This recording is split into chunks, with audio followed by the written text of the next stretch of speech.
the studio owners are so busy. They're just getting out of a class and Always. it's 1 minute to catch a breath and they're like, I'm so sorry, I'm late.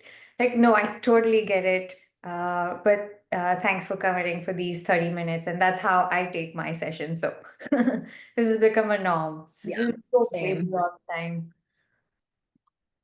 It's so I've been a studio owner 4 times over. You're always juggling a lot of hats, and making sure that you can make it to a training on time is like the very least of important things compared to all the other things you're doing. But then that's what I love about having a replay is that sometimes I don't want to take notes, or I'm headed to something else. I'm listening mode, and then I want to go back and kind of see what was on the screen at that time, for instance. So all great. Really glad to see anyone here that's looking at the recording, and also if you're joining us live.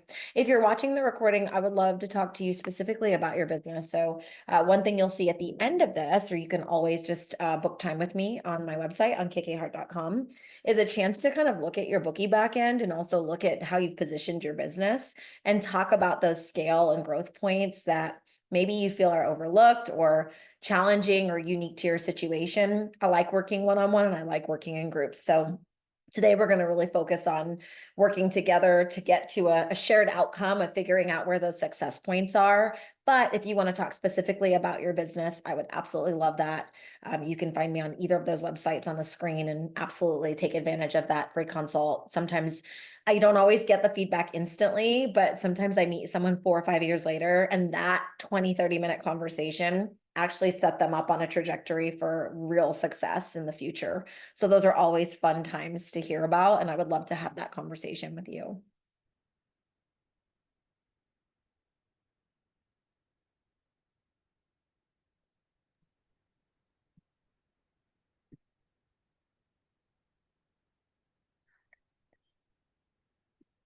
All right. We'll just say, hey, everybody who's ever joined in here. So nice to have you here. We'll get started in a couple of minutes. In the meantime, feel free to say hi to KK. And if you're looking forward to learning something from this session, if you have topics in mind, you can always use the chat. And whenever KK is taking questions, she'll go through them, and we'll also have a Q&A session in the end. So if you have something in your mind right now, maybe it's time to like grab a notepad or maybe just use the chat here and key it down. We'll wait for a few more to join in. And in the meantime, you could let us know where you're joining in from. We were just talking to Megan, and I see Emily is also here. Hi, Emily.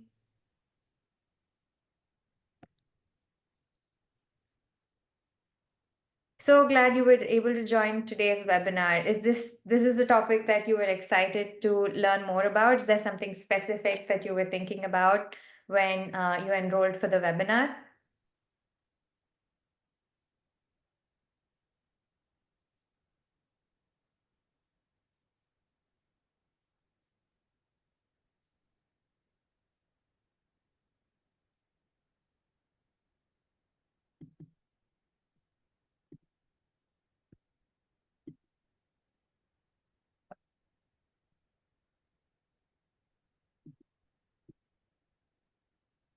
All right.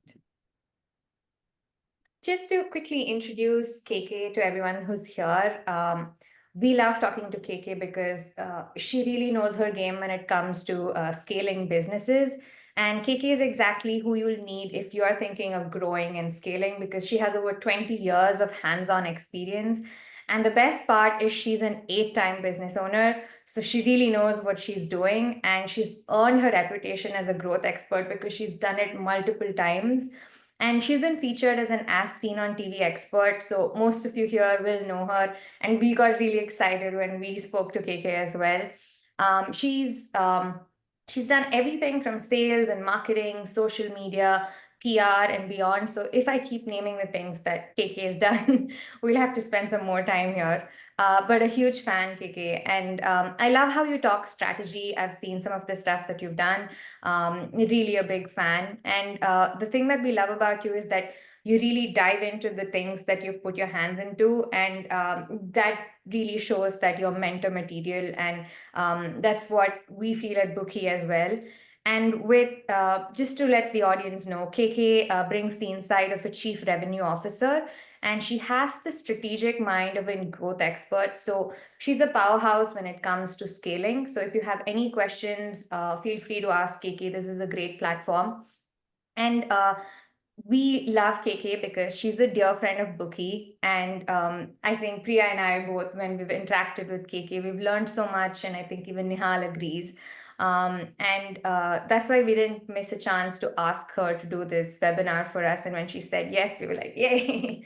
So the topic she chose, scaling your software and systems for success, is a really great one, because in our industry today, we're talking so little about software, but software is going to help you grow. And you really need to be learning more about the tools that are going to empower you to become bigger as a brand and scale as a business. So today's topic is a really great one. And there are really very less resources when people talk about scaling with software. So this is a great opportunity for you to learn. I'm going to stop rambling on. I'm going to hand it over to you, KK. So everybody, welcome to today's webinar. Over to you, KK. Thanks. Great to be here. I'm going to dive right in. I want to make this really impactful for you. The Bookie team has been amazing and gracious in what they've shared about me. You know, a couple of things I want to highlight because I think it will relate to how we speak to each other today. While I have a wealth of experience in our industry, of those 8 businesses, just over half are in the fitness industry and the other half are in wellness and beauty. I love this industry. There's something about this that, for me, my own personal wellness journey has also evolved as I've become an owner and operator. And all of my career, I started on the business side. So you're going to hear maybe a business friend or success mentor come out of me. But the truth of the matter is, I do believe there's answers in the room. And if you're joining live, I'd love to hear your questions and thoughts in real time. I'm not afraid of them. And I want to be able to address them for you. And if we're not seeing each other live right now, feel free to reach out to me and let's talk specifically about your business. There's pretty much nothing I haven't touched between being an owner and being a coach all these decades. But here's the thing that I think will actually bring a fresh perspective to our conversation today about scaling. It is not always about number of locations. It's about number of dollars in your pocketbook or purse. So for me, while I love the idea of you going out there and crushing it in your local neighborhood and scaling to a level of number that makes sense, I always think about the people and the impact of that number. And one kind of really easily overlooked area of opportunity that I'm quite skilled in is behavioral science and professional development. So when I think about what makes making more money so exciting, it's almost never just about making money. It's about what that provides to you, to your family, to your resources, to your stability, and of course, to the world that we're living in, which needs wellness more than ever. So while I love what I do, I'm really excited to share with you some areas of opportunity that may help you get to your next step. So let's talk about this industry we all love so much. I think so much of us that are kind of rooted in the industry, particularly fitness, beauty, health, and wellness, which is where I spend almost all of my time at this point. I have a multidisciplinary background, but I just have a heart for these types of businesses where they're heart leading and we're just obsessed with helping people. So for us, we think of business as usual, usually in a couple of different ways. We think about client needs. We desire to be a feel-good place, whether we have classes or appointments or both. And so we're always thinking our studio or business is just not your average. We're so different. We're boutique for a reason. We're studio fitness. We're not big box. And that warm and fuzzy, it usually works for those of us who know and love the industry. But here's the client experience today. So I mentioned that my background is in behavioral science. And so what that allows me to do is to use my knowledge of the brain and what makes people act, what makes them do, what makes them kind of think and believe, and use that in cross-translational opportunities in sales and marketing. So while we're thinking, here's business as usual, we love what we do, we're all about community, here's what the average client is saying these days. You can find a workout pretty much anywhere, maybe even for cheaper. And on the fitness and beauty side, particularly on beauty and wellness, it's more like, can I just do this myself? This is the thing we're fighting against when it comes to growing and scaling. If you've had your business for any number of even months or years, you're likely seeing, hopefully, that slow creep up in clients who are booking your services and offerings. But you're also likely seeing those clients that are kind of silently going away. I always say it's like they join witness protection. And so they show up, but they don't come back, or they don't come often, or they're in the community. They even seem like they're crushing it. And at some point, they just kind of fizzle and fade away. This is both a personal and professional area of opportunity. So while we want to show results and really highlight our community and our classes and our services and offerings, clients more than ever before are wondering, but can I get this for cheaper somewhere else? Or, we want to show benefits and really talk about results, which we should, but they're wondering, can I get results elsewhere? Maybe the studio around the corner, or the business or professional that I used to go to. And so one of the things I really want to compel you to do, no matter what stage of growth that you're at, is to rethink the way you make an inclusive community. I think, 20 years ago when we were in this industry, it was all about kind of setting ourselves apart by being different. And now it has not changed. So the business of being boutique hasn't changed. We do need to be different. We need to be personal, and we need to essentially address some of these areas of opportunity from a different perspective. So I want to talk to you about what I call the 4 underlying deep-rooted issues that are silently stealing revenue in your business. Honestly, a lot of times when I work with clients, we realize they're not just stealing your profit, they're stealing your peace. And so each of these 4 things, they cross-translate to a lot of issues going on in our world. But I also see that as an area of opportunity. There is no more excitement or interest in fitness and wellness now than ever before. The beauty industry is booming between indie and also established concepts. And so in order to stand out as a brand, there's 4 things I believe that are happening that you need to be aware of and set your systems and your software in place for them. So the first is burnout or stuck. I can't underwhelm this enough because it's so much of our world right now is talking about professional stuck and personal burnout, how that looks, whether it's, parents, professionals, maybe it's in their fitness and wellness regimens. And so for us, a lot of times what I'm seeing is that client can't make the decision we want them to make. Maybe they're hovering on our website page right now and not even able to book into our first class or offering, even when it's free. So in order to overwhelm ourselves in a positive way, we need to think about what creates demand. And so that type of demand should be mutual, it should be thoughtful, it should be connected, and it should get clients out of burnout. And we're going to talk specifically about that one. Next is overwhelm or feeling stressed. Actually, again, 10, 20 years ago, people came for a workout or for a beauty service for the reason of something physical, something experiential, something outside of themselves. The number one reason someone comes to your studio or business now is to feel good, is to work on their mental well-being. And so that whole shift in the way stress has kind of brought clients to the table. It also helps you to understand why they don't always stick the way we would like, or that they churn, or that they really struggle to make use of your services and offerings. Apathy and languishing, they're kind of brainiac terms that we behavioral scientists use, but essentially it's that general notion of like, meh.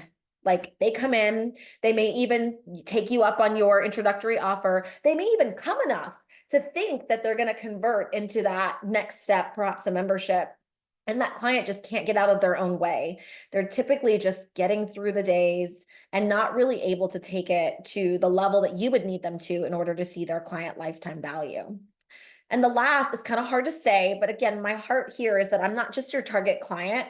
I've been doing this long enough to see where this is a slow, insidious hurt for our industry. And I call it the state of being unwell. So now we're not just fighting, typical difficult trends in, body and nutrition and well-being. We're also fighting this really gross version of the wellness industry that tends to creep out, where we're talking to people about their bodies in ways that aren't appropriate, or we're presenting, quick fixes. And I think now for the first time ever, people see that a lot more transparently. And so we have to undo their perceptions, or they may have to undo their own preconceived notions of coming into your business for the first time because they've had a bad experience. And so, like I said, these things are really stealing our peace and our profit on the regular basis. So while you may not see it that way in your day to day, here are some areas that I believe you absolutely are seeing it in your systems and also in your software. I mean, the first is that lack of profitability. I would say for every business owner that I work with that tend to be in the higher percentage of success, there are 7 to 12 other businesses that are either going out of business, just at break even, or just floundering exactly where they are. That lack of profitability is not helping you show up for your community. It's not helping you get out there and help people to make better decisions for their lives. And so if we really are in the business of, being healthier and happier, part of that is also financially. And so I'm a big believer in talking about money and seeing the purpose and the tool that money can be. And what better way than to actually turn a great profit from your business. I love that about the bookie folks because they're always helping you think about that in a very proactive way. The next is conversion. So from the perspective of what we care about, right, as studio owners, that conversion starts from the very first visit to your website and it continues until they come in. And one of the hardest conversions, besides getting them in for the first time, that's commonly overlooked, is it's becoming increasingly harder to get them to come back. Even that second visit can be so challenging. So I like to think about conversion in many different ways and very holistically. I pride myself on taking a 360-degree view of business. And so when I look at your business, I'm looking at every single conversion touch point possible so that you can really realize the success of your business in every area. That means from the website where they enter and get to know you to when they book their first session. Perhaps when they're in your automation systems or interacting with some of your tools or AI, it is incredibly important that we realize there is money inside of your business right now, and it's often on the table because of your lack of conversion. I'll talk more about that in a second. So then there's attendance. If you're lucky enough to have some high seasons to your studio or your business, they're typically in the early parts of the year. And then until very recently, it looks like a declining curve for the rest of the year. Something really positive that's happened is that if we time it right with our systems and with our software, we're actually able to catch a second January of sorts, typically in the early fall. This is the time frame for it, by the way. And so that attendance or lack thereof can help us drive not just more conversions and more money, but a better understanding of our user flow. Why do clients come to us when they do? What helps them to stick and make it to the next season? And lastly, of course, there's retention. The thing about fitness, beauty, wellness, and health is that retention is the number one issue we faced 50 to 100 years ago, and it's the number one issue we face now. I think the cool part about this is we have more tools than ever before to nurture our clients, to go back to that two-way conversation communication style and really allow us to get to the maximum client lifetime value, which is the area of opportunity that I see a lot of money left on the table overall in a business in this industry. What we forget is selling someone a quick pack. It actually does not help them try our services best. It does not help them show up and become consistent, which is the number one issue. They come to us, or else they could do it on their own and they could do it for cheaper. And ultimately, that client lifetime value is what drives your business and helps you to scale financially and in every other way. So when I think about having a conversion conversation with you, there's a couple things I really like to think about. And the first is that we need to decrease churn, connect better with prospective clients, and convert more people into our community. Now, this sounds simple, right? This is essentially the back end of fitness, beauty, wellness, and health businesses. But there's some ways I think that maybe you have not considered that can help you to get to that next step. So I'm going to keep it simple today and tell you about a few that I hope you can start maybe next week or next month. When I think about making new friends, it's the area of opportunity we tend to overlook in our industry because we're always focused on our target client. And I love that focus on a target or ideal client. I think what's probably missing from that is that we stay almost too focused on what we think we need, and we're not as data driven to understand what is the demand that we're getting or lack thereof telling us. And oftentimes in our industry today, it's that we need to broaden our market and offerings, whether it's what we provide, how we set up our pricing, how we set our positioning in the world, or even who we're visible to. So there's been a phrase tossed around for the last couple of years, and it's still true today, and that's gym intimidation. So for my fitness friends, there has been a time where people felt like they could just walk in and find success. And oftentimes that was a very specific niche of person who was already very familiar with where they were stuck and what they struggled with.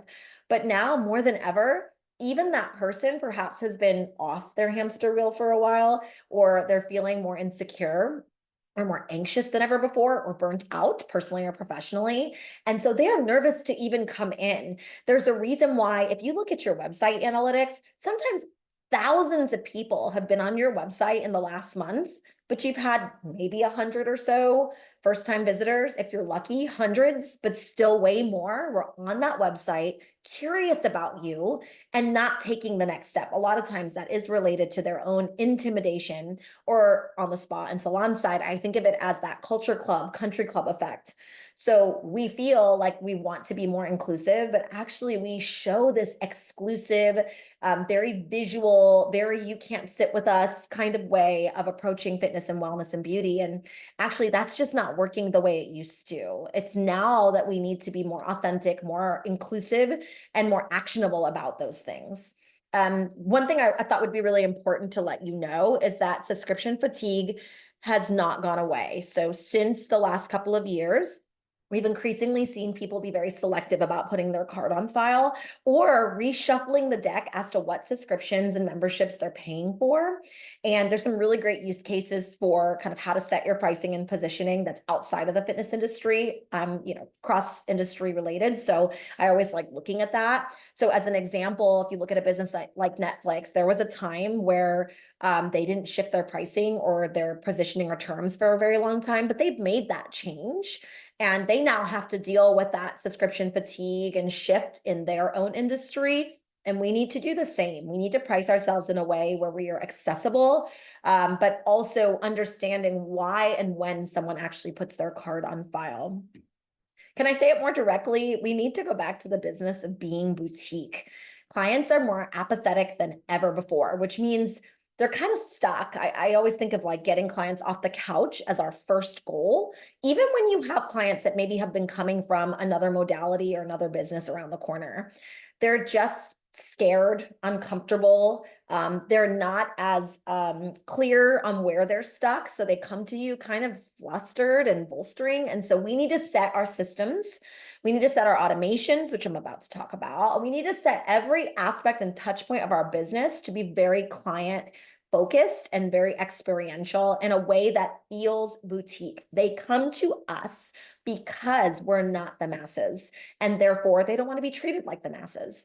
So I think something's happened along the way, and I say this as a colleague, where we've taken ourselves a little too seriously and need to go back to this cheers like, we see you, we remember where you like to stand, I remember the color that you're looking for kind of personality that people are coming to when they come to a small or local business, which many of us are. Women in particular are a very difficult niche because more than ever before, I know I'll be preaching to the choir on this one, we are bombarded with these inauthentic images and ways of seeing ourselves. And now there's easier paths than just coming in for a fitness class or having a tweak to the way that we look. So here's a growth strategy that I recommend you consider. Go heavy on the personal touch. While I love automations, and I believe there's such an amazing place for them, it is really about balancing both. It's not one or the other. It's why can't both be true? I believe automations done well can be the most efficient way to get a hold of that client who's insta stalking you at 1 o'clock in the morning, which happens all the time, by the way. And it also allows that client who's maybe come to your website several times to have a quick, easy way to get some information about you that maybe you're not sharing as readily. But also, if we only leverage that, we become way too robotic, way too boxed for the average client that actually wants that personal experience. So we have to go back to that business of being boutique and acknowledge every person at their individual need, even if we need to do it on a mass scale. One of my favorite uses of automation is that it's efficient, like I said, and it can be personal and can open up a two-way conversation with simply some great copywriting and a great way of engaging that client on the next step. So one of the things people never ask me are, what is like the one thing that businesses that are ridiculously successful do that others don't? And it's actually copywriting. It's the way we work our words and our imagery to help clients say, do I see myself there? Can I come in? Will I get what I'm looking for? I actually like taking the phones at many of my clients' offices, and I'll do a couple things. I'll either call as a client a couple of times and secret shop, or I'll take the phones and answer questions on the front desk side, on the admin side. And I hear the same thing now that I did 20 years ago, which is generally, can you work with me? Will I fit in there? Will I see myself? And are you going to make this easy for me so that you follow up and I just follow through? I think when clients are saying that, we're expecting them to say it as directly as I just did, but they're not. They're asking very simple questions and they're expecting us to kind of show up for them. And that's what a personal touch really does. It creates and it maintains inclusion. And that inclusion can be really helpful in helping people to take the next step or the first step in your business. So more than ever, I think any time that I've been in business, so just over 22 years, we need to be very intentional about who we attract, what we say to them, and how we can grow with all types of people. Here's an example of what I mean. You know, there's so many different niches within our individual industries, but we need to shift the way we talk to clients about what we offer. Sure, we need to offer other things if that's within your zone of genius. But essentially, we need to understand that maybe the gal that's coming in today, maybe she's a Pilates princess and you offer bar or yoga. And we need to understand, how do we get Patty Pilates to see the benefit in bar? Right? How do we get someone who's super into yoga and wellness to try cycle for the first time and feel like there's a benefit and maybe even a cross-translational benefit such as cross-training? So I think that's the thing I want to think about when I set my programs together, when I go into your automations, when I pull your reporting. I want to be able to see a lot of different types of people, maybe 2 or 3 or 4 target clients that you can attract.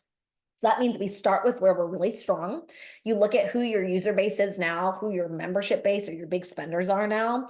And then we set up success by figuring out those other fringe client types that maybe we're not doing a great job converting today, but we can do so in our zone of genius.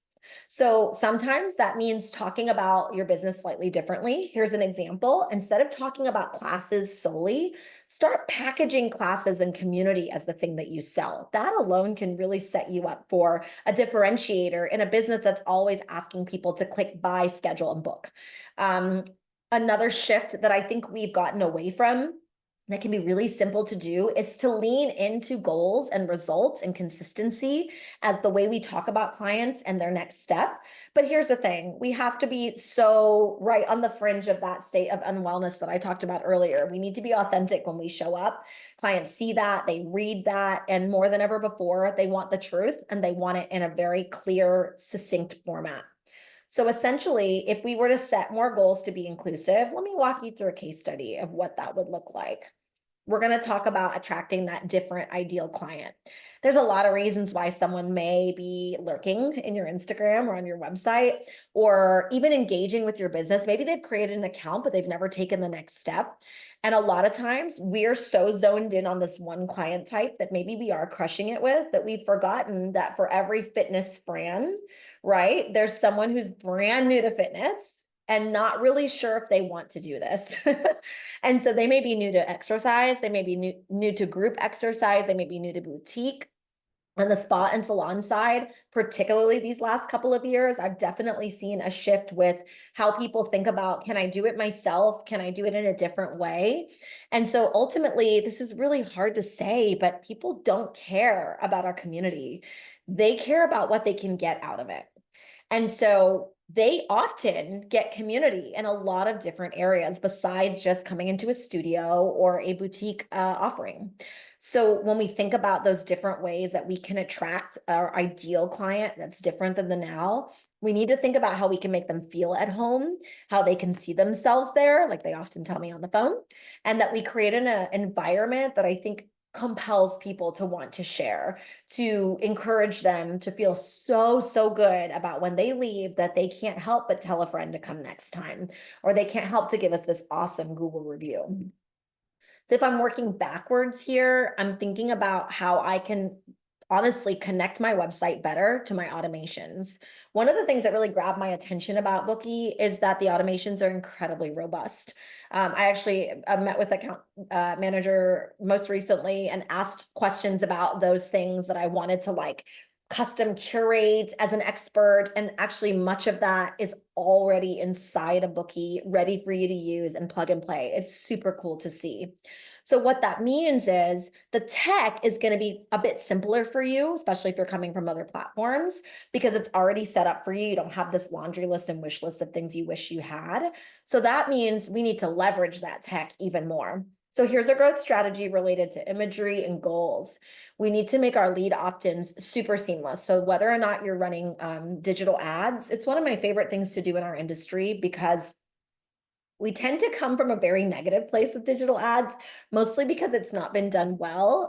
In the agency environment, I typically see people overpaying and getting underdelivered on their success. And I pride myself on the opposite. I actually firmly believe and know from my own businesses and hundreds, thousands that I've worked with, that we can do this at a very small cost and actually get a lot out of it with regards to making new friends in our lead funnels. And so when you're running ads, you really want to make sure that that level of conversion is seamless. That means scrubbing through every aspect of your software and making sure that every guideline, every set point, every required field makes sense. It's not too much and it's also not too little for you to have like really great data at the end of the day. I think what happens with our imagery and how we set up that welcome is a lot of times we want to put our best foot forward, and it sets an unrealistic expectation for clients. So once we connect our tech, we really have to think about what is the client seeing, right? What are the images that we put in front of them, the videos that we give them, or the lack thereof? Remember, intimidation happens, particularly in fitness. So more education, more of a view of being like a fly on the wall of what to expect. More of that "you're welcome here" type imagery from the words and the visuals, it really makes a difference. And on the appointment side, I love education personally and professionally. And so it allows us to, I think, show up for a client very early on, very seamlessly by sneaking those videos and those communications right into how we connect with them first and how we persist our communication with them. Ultimately, what works really well now, thank goodness, is candid and really scrappy looking images and videos. Long gone are the days of having to hire a perfect branding agency for everything to look picture perfect. Actually, that creates a lot of distrust oftentimes in the average client. And so what we're really looking to do is get rid of that cool kids club vibe that we're usually putting out there and have more of a "you're welcome here, you belong, come on in." And so you can do that with your pictures, you can do that with your words, and actually the best balance is of both. So I always think get rid of those country club hugs and everyone looks the same and wears the same outfit, and start thinking about the client who's not coming in. How can you talk to them about their goals in a way that doesn't feel shameful, but actually feels empowering? And ultimately get rid of those things that don't make sense for the client's journey and needs. This is where I see no shortage of pictures of signs, empty rooms, and just things that have no personality, which then does not connect the client to your business in a way that makes them say, "I want to come in, I want to come back, and I want to come often." So here's some how-tos for how to create an environment that really allows you to connect in a way that feels right. I think first is really going back to that touching leads automated wise, and then also having a personal touch program in place, whether it's yourself as an owner or an operator or a manager, or delegating that to someone who has the time and scope. Remember, automations are efficient, but they are not enough for the average client in order to take it to the next step. Great automations basically queue us up for amazing success, much like in a sports team, you've got one person who sets you up and the other person makes the basket or throws the ball and makes it in.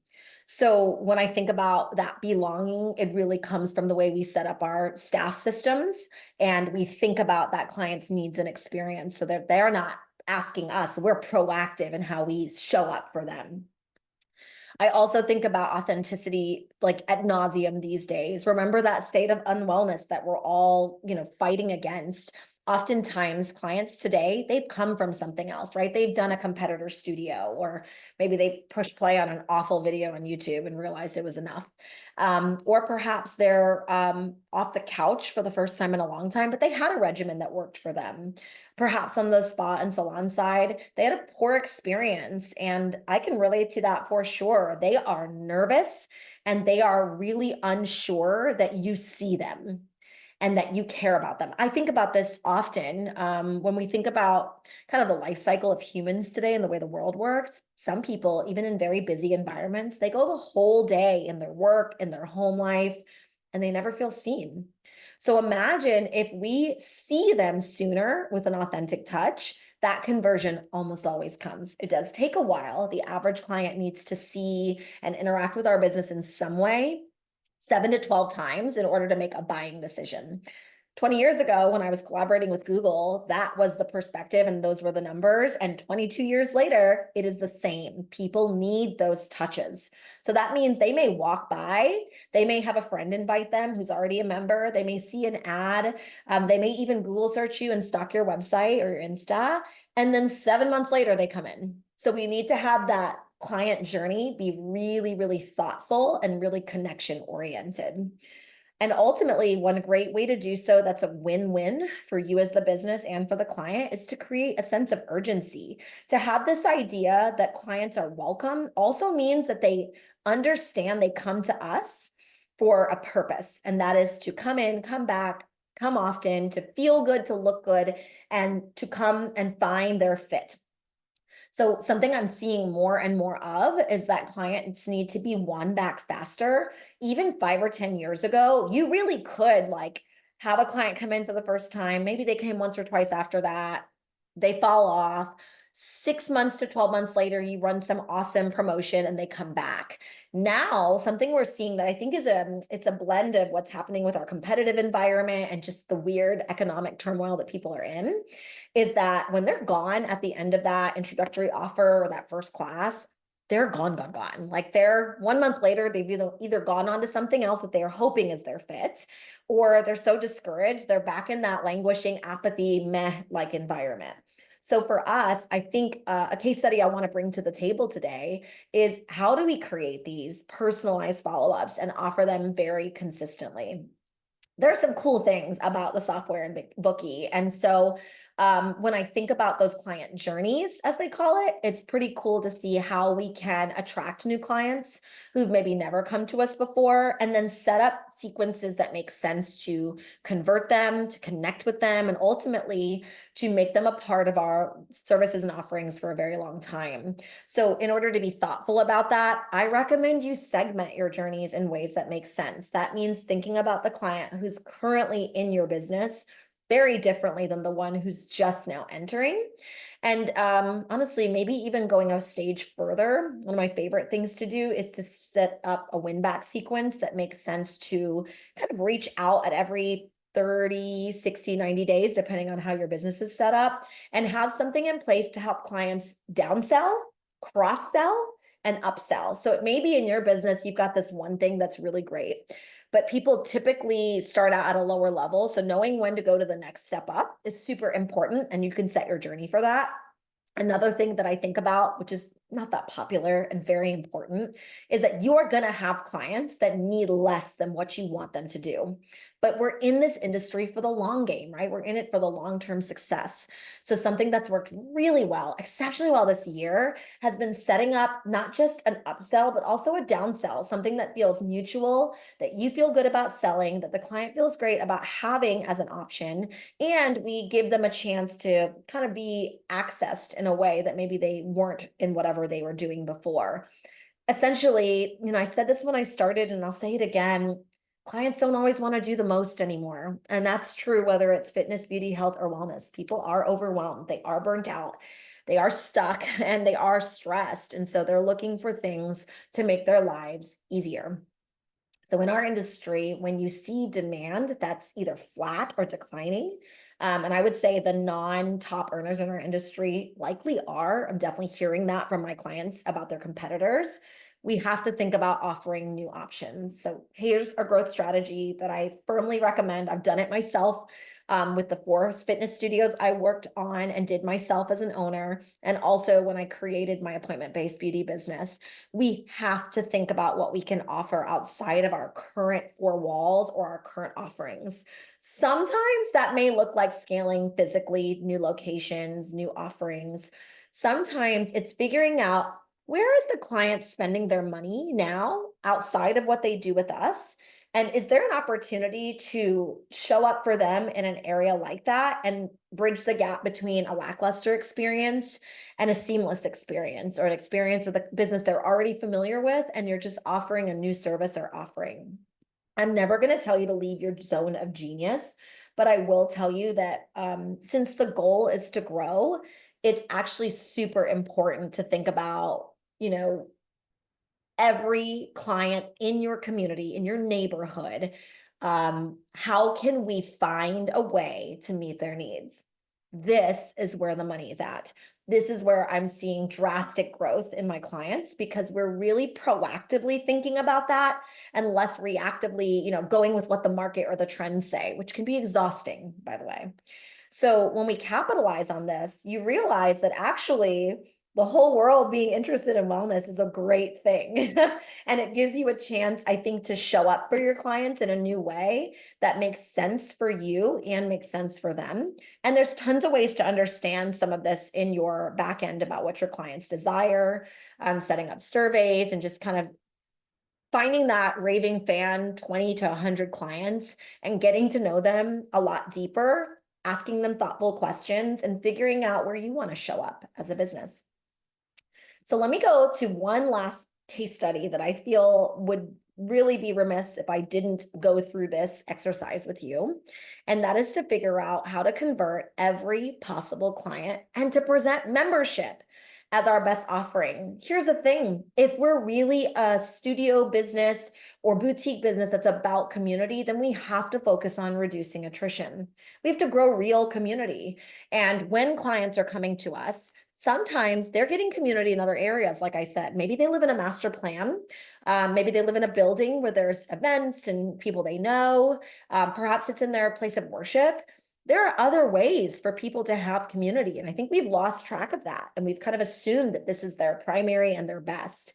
And so there's a couple ways to be really smart about that. Of course, we want to help clients to find their stickiness with us, but we also need to realize when things don't work well. And something I see across the board, regardless of niche, that is not usually a good fit, is the ubiquitous use of free classes or free offerings. So that means we don't give it to everyone. The indiscriminate free class, free service offering does not convert the way we would like. In fact, there's a statistic that says that even when you offer a free offering, the conversion is comparable to when you don't. So when I'm thinking about helping you monetize your business, I'm also thinking about monetizing sooner, which first class, first visit, first experience free never does. And yet it's still out there as a best practice, that I want to dispel that as a myth for you today. I think you can be really thoughtful about referral programs and loyalty and rewards. That's an area of opportunity that I feel like we've not done well with regards to thinking about the smaller experience versus the hundreds and 1000s. But for us, to give the client who's really a best fit for a free offering allows us and frees us to be able to be really smart about how we set our pricing and position ourselves. I recommend, as I mentioned, quarterly focus at minimum on how we win back, how we communicate with clients that fall through the cracks, because there will be clients that fall through the cracks. But ultimately, we've got to make sure that if we're in the business of community, that membership really is our best deal, and that we're using these analytics that are very robust and have a lot of thoughtfulness around how they were built. So we can understand the journey of that first-time visitor. We can understand when they sign up for, that offering that's first time, what happens next? Who's in trial? Who do we need to touch? And in order to reduce attrition at that level, we really need to use our automations better. This is good news because you've got a tool in place that is extremely robust and very customizable, but that automation engagement is something I recommend you think about at least every quarter, if not every month, looking back at what do you say? How are you saying it? Can we open up more communication touch points? Can we simplify our communications? I think sometimes we almost lean too much into automations and we feel like everything is an email and a text message. And actually, I believe the opposite is true. There's data to support that we need to protect the inbox more than ever, because spam filtering, laws, they're all shifting rapidly. We don't want to be that spammy, scammy business that people don't enjoy. So we need to educate, we need to differentiate, and we need to cut through the noise. So sometimes less is more. I often think of automations as like thinking through the target client's lifestyle, work life, and then going, when is the right time to send an email? When is the right time to schedule a text message? When's the right nudge in the app? So we're really, really thoughtful about how we use our tech instead of over leveraging it and expecting a different result, which does happen. Ultimately, clients want more support. They want more success, whether it's emotional or physical. And the only way to do that is to position our membership in a much more clear light. So in order to be great with retention, manage attrition, to make more money, and honestly, to scale in a way that feels authentic, ultimately, we have to make sure that we've got a membership in place that truly is the very best. Sometimes this is table stakes in our industry, where I see a business that's cutting their price on packages and on first-time offerings, and then membership feels like such a leap up, yet they say they're all about community.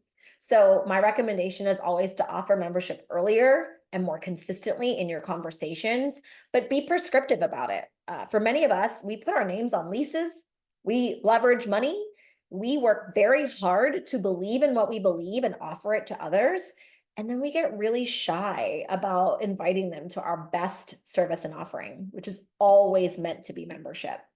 If our industry is for people who are perpetually inconsistent, right, looking for success and looking for help, then we need to be faster and more efficient about how we communicate with them about membership. And also when they drop off of membership, to have something in place for them that either gets them back on, that nurtures them, or does that thoughtful downsell that I talked about. There is no shortage of ways for you to think about your membership differently. It may be that you add more value to the perks. It may be that you simply share the perks a lot more prevalently and a lot more boldly. But ultimately, this is something I like to look at annually, halfway through the year, and every year thereafter, where we're making sure that we are practicing what we preach, and that membership is the thing that's a win-win for the client, for us, and ultimately for the success that we really wanted out of our businesses. So as we're winding down, I'd love to take your questions if you have any. And if you don't, and you want to talk specifically about your business, you're welcome to reach out to me. I'll have a QR code you can scan just to go directly to my booking website. But let me ask you these questions, and this is a great time to really think about how to put this into practice. I would not be the coach that I am if I didn't ask you to think about how you could practically apply this next week, next month. I'll even take next year. So my first question is, how can you attract and convert clients using the automations and tools you have, but aren't currently using? Hint, hint, hint, this is a huge area of opportunity when you're using your bookie. Next, how can you show new clients that you value them?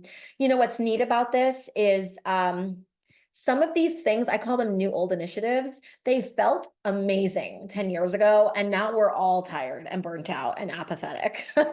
And so something that I've seen work really well with high dollar value clients is that their clients are high dollar value. And so they're giving them a lot on that first visit and following through and following up a lot in that first timeframe of their intro offer. So it could be we go back to having something tangible as well as something automated. That's been doing really well when you're thinking about those positionings in your business where maybe you're a stronger price point or a more high touch offering. That's a great way to show value and to live your values. How about this one? What are 2 things you can do to make your studio feel more welcome next week? And that may be for the client that you have not yet been attracting very well. Maybe the lurking Lucy that's out there. And lastly, what's one shift that you can do to sell more memberships next month? This is that cool time of the year where we're having almost a second January. Back to school's in the rearview mirror, and people are really thinking about how they can show up for themselves, particularly in these industries that we serve where it's a highly female audience. And so she's kind of getting herself, back to you, so to speak. And so there's some really cool stuff that we can do to sell more and position ourselves in a way that's highly connected without feeling spammy or scammy. And I encourage you to think those things through a little bit. It's been an absolute pleasure to talk at you, but like I said, I always prefer to talk with you. So I'll open it up for questions if there are any. My QR code is up there. I would love to talk about your business personally. I offer a free 20-30-minute chat. I'll look in the back end of your bookie. I will give you some really tactical things that you can do. And I'm always here to help implement every step of the way. Hey, thank you, KK. This was such a nice session, and I myself took down notes when you were speaking. In the last four questions that you had for the audience, in terms of one area to focus would be the fourth question that you said, what could you do differently? What have you seen that works? And Yeah. what are some immediate things that studio owners can start doing when they think about that question? So two things. One, the thing you can do quickly is not wait too long to make changes. When we think about making changes for membership can be for everyone starting that membership moving forward, because it can feel very overwhelming to think about 1 to 300 people that are already on your membership for a length of years. So I would say when I think about making shifts to membership, I firmly believe this as an owner myself. I grandfather in more times than not the clients that are already on membership. And then I'm setting my business up for success with changes and iterations for new clients coming in. So that's an easy one. Any shift you make to membership should not be retrospective. It really should be prospective. The other thing I think about is just adding value, right? I love looking at your pricing and seeing where you are in the market and talking about your positioning and goals and baking in profit by working backwards. That's an advanced, data analysis technique. That is my background as a behavioral scientist who's also Six Sigma trained, where I'm always looking at gaps and areas of opportunity. But here's a more simple way to do that. Think about ways that you can make your membership more exciting for someone. It may be a couple extra buddy passes or guest passes so they actually feel good about sharing and bringing people in, which inherently becomes like a referral program or loyalty program. Think about what clients are lacking and providing other like perks and one-on-one sessions and things that you can throw in that feel mutual, so you're not overdoing it, you're doing less with more.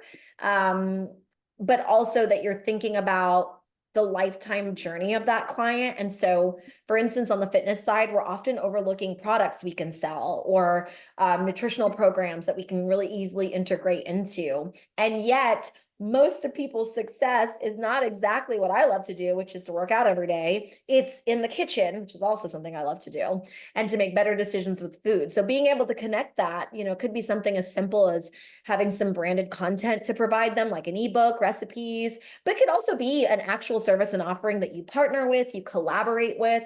I think the thought that I have about the future, I am phenomenal at what I do and being proactive. Let me be clear about that. Here's where I've gotten things wrong in the past.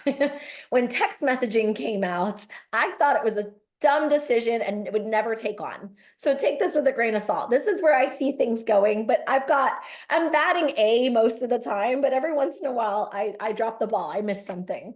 What I see as a future growth area is partnerships and collaboration. I see it in my own businesses that are brick and mortar or not. And I also see it with the really best of the best. We are finding really smart ways to leverage our membership and bring more friends to the party for our members. So that's an easy one to think through. It may take a couple operational touch points to make it live, maybe in a month or 3, but those are kind of 3 really key areas to support membership better moving forward. One other question that you had was regarding conversions, and we speak to studio owners almost 3 times in a week. We have one-on-one sessions with them. They have set up their initial location, and it really took off. And most of the time, it's word of mouth or referral, which really blows up. And they've got a really good, loyal client base. And now Mm. the money's rolling in and they have a new location coming up. So they're really working hard, putting ads out there, exploring platforms like Meta, Google, trying to build a footprint there. And when the leads do start coming in, maybe the quality of leads is not as great as their first location, but when the leads do start coming in, nurturing and conversion is where we see studios struggle when the second location opens up. So, do you Mm. have any pointers in terms of like what they could be doing right in those two aspects? This one's tough because sometimes it's the thing that someone doesn't want to hear. It may not have been the right fit where you chose the target client you're attracting. I've walked into that before where I've met someone right after they've expanded and they expanded with heart, but not with strategy. And I believe both are needed. This is true for pricing. This is true for growth. It is equal parts strategy and also feeling. And so you may have gone with a feeling, but didn't look at the market and understand kind of where that comes from, like where that leverage comes from. I always think about, even in my own experiences, more tends to lead more efficiencies, but there will always be an outperforming studio or business. I feel like no one says that enough. Where you can really drive interest is to have better data analysis of what the target client in your first studio is, where they're spending their money, what makes them the right fit for that studio, and then using that demographic to understand the gaps in the new target client. So this is where I think we make an assumption that if we open up another location, insert location here, right, that it suddenly means more money. It actually means a bit more overhead, more efficiency. And then we have this amazing problem of figuring out the positioning of each of the locations. It's sometimes not one size fits all. Sometimes it's one business, multiple locations, and that's the positioning. But sometimes one location needs more services, offerings, tech, and one may not. So it's not a one size fits all situation, but I often see now that there's a couple ways that people say it: authentic growth, responsible growth. I think this is where it's a difficult thing to say because it's something our industry tends to really love, which is the idea of like going from 1 to 17 locations overnight, but actually that thoughtfulness around making as much money in that one location and then scaling from 1 to 2 or 2 to many is much more, it's efficient, but it's also a lot more profitable. So I always think about each business holistically, but that's a great starting off point to understand that there's going to be different gaps and areas of opportunity. Let me say one last thing about this. I think what happens a lot of times is that we want to grow through the ways that feel right. So like new location and a new studio manager and more staff, but actually we need to invest in our growth. So I think a lot of times there's this idea of, it's like the movie Rudy, if you build it, they will come. That's not true. You have to build it. You have to get the house ready. You need to zhuzh it up a little bit, put on some candles, make sure everything looks, feels, smells, thinks right, and then find the right client and invite them in and keep inviting them in and back and often. It's a slog right now, but I often see that a client who maybe is starting out in your business, maybe first touch, maybe they haven't even come in yet. It may take up to 6 to 9 months for them to even make that first visit. So when you start out that second location, you're kind of expecting a quick boom because you have a database to pull from, but you're going to be slowly, methodically figuring out the needs of that business. And that really is probably the smartest thing for you to do proactively next time instead of retrospectively. Makes complete sense. And the thing that you said about the market fit, that's really something that we have studio owners pondering about. And you hit the nail on the head. So thanks, KK. And I think we're almost at the time. Everybody who joined in, thank you so much. And we're going to have this recording. So KK will send it over to you as well. And we loved having you here, and the whole session was so insightful. And some of these points were like keywords that will just keep popping up in our heads when we think about a few things. Thank you so much, KK. And everybody who joined in today. Thank you so much for joining us. We'll have more of these sessions coming, and this is probably our eighth webinar, and we'll have more coming in. So happy that you guys are getting a chance to learn, and all of this will be recorded, and you can listen to it whenever you have the free time. KK, once again, thank you so much for taking the time out, and what an insightful session. I'll look forward to next time. Yes. Thanks, KK, and thanks, everybody. Hope you have a nice day. Bye-bye.